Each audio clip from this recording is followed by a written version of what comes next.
அவரிடம் நான் நீதி கேட்டு வந்திருக்கிறேன். சற்று பொருட்கள் வருகிறேன். அரசே அரசே, நம் அரண்மனை வழங்கும் நல்ல நம்பியோடு தலைவலி கோலத்தோடு ஒரு பெண் வந்து நிற்கிறாள். அப்படியா? அந்த பெண்ணிற்கு என்ன தரும் கேட்டாயா?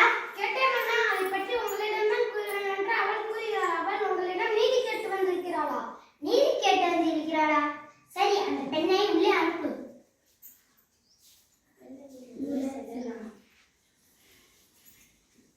இளங்கொடி போன்ற பெண்ணே, அந்த கண்களோடு என்னை காண வந்ததன் காரணம் என்ன?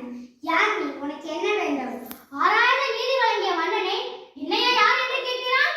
சொல்கிறேன் கேள். உலகம் மேற்கும் ஒரு வண்ண புறாவுக்காக தன் உடையத்தின் சிறுவனை பற்றி நீ அறிவாயா? பால் போற்றும் பசுவை மக்கள் தெய்வமென வணங்கிய அதன் கன்றை தெற்களிட்டுக் கொண்ட தன் மகனையும் அதே தெற்களிட்டுக் கொண்டான் மனுநீதி சோழன். அவனை பற்றி நீ அறிவாயா? பெண்ணே, நான் கேட்ட வினாவுக்கு நீ இன்னும் விடை கூறவில்லை. அதை விட்டுவிட்டு நீ வேறு எதையோ கூறிக்கொண்டு இருக்கிறாய். இழப்பின் அருமை தெரியாத மன்னனே, என் நிலை அறியாமல் தானே இப்படி பேசிக் கொண்டிருக்கிறாய்.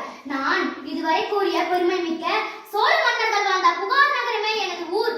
அவ்வூரில் பிழையில்லா சிறப்பனையுடைய புகழ்மிக்க மாசாத்துவான் மகனாகிய கோவலன் என்பானனின் மனைவி நான். ஓ, இப்போது புரிகிறது. அந்த கல்வனின் மனைவியா நீ? போதும் அண்ணா, என் கணவனை இழந்ததற்கு உனக்கு என்ன தகுதி இருக்கிறது? ஊர்வனை பயனால் உன் ஊருக்கு வந்து என் கால் சிலம்பை விற்க வந்த என் கணவனை அநியாயமாக கொன்றுவிட்டாயே, நீ செய்தது தகுமா? பெண்ணே, போதும் நிறுத்து. கல்வனை கொள்வது கொடுவாள் என்று அக்தி ஏற்படு. அக்து அநேகமாகும். இதை அனைவருமே அறிவார்களே, உனக்கு தெரியாதா? அறநெறி தவறிய மன்னனே, தவறியவர்களை தண்டித்தால் தகுதி உடைய மன்னனுக்கு உரியது என்பதை நானும் அறிவேன். ஆனால் நீ கூறுவது போல என் கணவன் கல்வன் அல்லல். அவனிடம் இருந்த சிலம்பு அரசிக்குரிய சிலம்பல்ல, அதன் இணை சிலம்பு இதோ என்னிடமே உள்ளது.